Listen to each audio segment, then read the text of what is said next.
ఇక అందరికి పోయి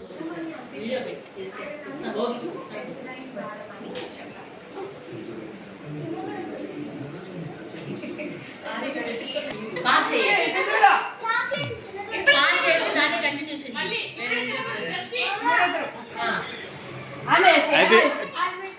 తినకూడదు దిష్టి తీసి తినకూడదు జ్యోతి తినకూడదు జ్యోతి పక్కన పెట్టి నేను మళ్ళీ ఇప్పిస్తాను